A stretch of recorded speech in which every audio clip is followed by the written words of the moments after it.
E aí, galera, beleza? Vamos conferir aqui como é que tá essa imagem, se tá legal. Acho que tá bom, né? Vamos começar. Olha só, começando assim de forma bem rápida e prática, né? Nós vamos pegar o plano do estudo tutorado, né? Você pode ter ele xerocado ou você pode tê-lo no seu computador ou no seu celular. E aí nós vamos falar um pouquinho de fontes de energia e matriz energética. Bom, quando a gente fala sobre isso, é importante entender o seguinte: eu quero dar alguns conceitos, a matéria vocês vão ler aqui nesse material, lembrando que tem um exercício. Primeira coisa, tudo que nós temos nesse mundo passou por algum processo energético, né? Por quê? Porque nós temos uma energia que pode ser renovável, não renovável, e a energia, ela não é uma criação humana. A energia, ela é parte da vida, tá bom? Então, o que acontece? Quando nós pensamos uma rocha, ela passou por um processo energético. Uma planta, ela busca energia para que ela possa se desenvolver. Um animal, ele precisa se alimentar e a partir dessa alimentação, ele consegue realizar suas funções, que basicamente é se alimentar, se reproduzir. Bom, e o ser humano, aonde que entra? Né? É diferente o uso da energia pelo ser humano? É que nós pensamos energia muito na questão da energia no sentido energia elétrica, né? Mas a energia está mais amplo do que energia elétrica. Nós temos que pensar, por exemplo, o petróleo. Nós temos que pensar que a gente tem uma energia que é de fonte hidráulica, né?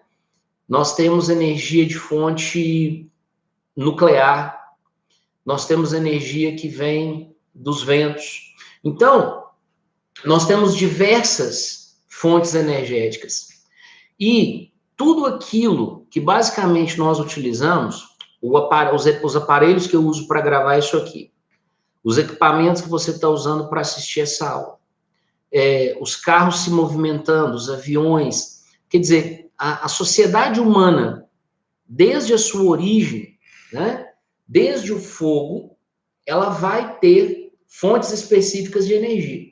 Se você pensar, por exemplo, que a força animal, por muito tempo, ela foi importantíssima para a evolução da sociedade, seja para o uso agrícola, seja para o uso do transporte, seja para o uso militar. Então, quando falamos de energia num sentido mais amplo, nós estamos falando daquilo que fez com que o mundo chegasse, que essa sociedade chegasse até onde nós estamos hoje.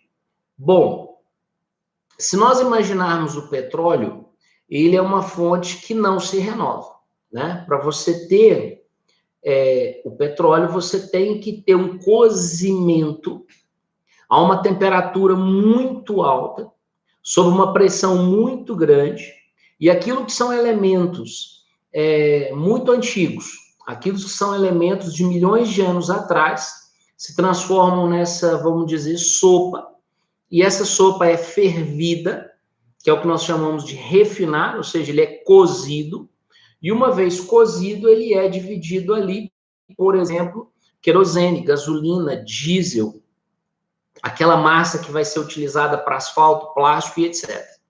Então, as fontes de energia, elas são as mais diversas. Dei um exemplo de uma não renovável e podemos pegar dois exemplos de uma energia que é renovável. Exemplo, o sol, energia solar, ela é uma energia renovável, como, por exemplo, também os ventos, ela é uma energia renovável, porque ela se encontra na natureza de uma maneira muito fácil de ser acessada. Se você pensar, por exemplo, o etanol, ele é renovável porque você planta ou milho, ou a beterraba, ou álcool, perdão, a cana, retira o etanol e a partir dali, naquele mesmo terreno, você pode plantar novamente a cana, a beterraba ou milho e fazer mais etanol. Então, é renovável nesse sentido, né? Nós estamos num momento muito grande, por exemplo, de veículos elétricos. Tem uma questão que é muito pouco falada, e isso tem a ver com o mercado, ainda não se tem uma resposta total para as baterias desses carros elétricos. Por quê? Porque, a exemplo da sua bateria do celular, tem que ser descartada num local correto, porque senão ela se torna altamente contaminante, né? Os elementos que compõem uma bateria de um veículo, a grosso modo, como aquela pilha que nós utilizamos nos nossos aparelhos e que a gente não pode jogar no lixo doméstico, porque ela pode ocasionar uma contaminação que vai ficar ali centenas de anos. Então, não há uma resposta clara. Quando o veículo está andando, ele não polui, né? Mas é importante perceber que o carro elétrico ele é abastecido numa tomada específica, mas que essa fonte de energia ela também precisa ser limpa, não poluente, né? Se você pensar uma termoelétrica, né? Uma usina que funciona a partir do uso do óleo diesel, ambientalmente ela é terrível. Por quê? Porque o diesel ele coloca toneladas de poluentes na atmosfera. Então, é preciso ter um equilíbrio e perceber, a humanidade não existe sem suas fontes energéticas, mas, ao mesmo tempo, nem todas essas fontes energéticas vão estar disponíveis para sempre, e mesmo fontes que aparentemente são limpas, não são totalmente limpas. Então, é preciso criar um equilíbrio dentro desse processo. É um modelo que está em desenvolvimento. Nós estamos num momento em que o petróleo ele está em baixa. As pessoas, na verdade, nem sabem o que fazer com tanto petróleo, porque a produção mundial caiu muito, de uma maneira devastadora. E nós precisamos entender o seguinte: quando o ser humano ele para de produzir, o modelo energético ele muda. Então, muitos países ainda utilizam carvão, né? O carvão mineral ainda é muito utilizado e altamente poluente. Então, é preciso perceber que esse movimento das fontes energéticas, o crescimento e desenvolvimento da humanidade, comércio, navios, aviões, todo esse processo, ele precisa ser, vamos dizer assim, sempre restabelecido. O que eu quero dizer com isso? Os modelos ao longo dos séculos, eles vão mudando. Se nós repararmos que hoje nós temos essa aula e ela não é presencial, ou seja, estou gravando em um determinado local e você vai assistir aonde você estiver, desde que tenha internet. E sem energia não tem internet.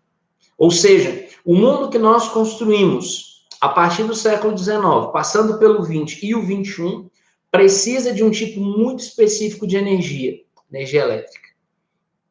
E para termos essa energia, nós precisamos conseguir um equilíbrio ambiental, porque pode chegar um ponto em que nós não teremos essa energia, porque nós não teremos de onde retirar. Então, esse é o material para vocês estudarem. Eu já deixo aqui as atividades, né? Mão na massa. Façam essas atividades. Elas são para serem feitas no caderno. Não é para me enviar ainda. No grupo do WhatsApp que vocês fazem parte aí da sala, eu vou mandar o e-mail, que vocês vão mandar essas respostas para mim, mas não precisa correria, tá bom? Eu quero que vocês façam com tempo, façam com tranquilidade, e eu vou colocar esse e-mail, tá bom? E a partir desse e-mail vocês me enviam estas atividades. As atividades serão avaliadas, sendo enviadas por um e-mail, tá joia? Grande abraço, fiquem com Deus e a gente vai trabalhando por aqui.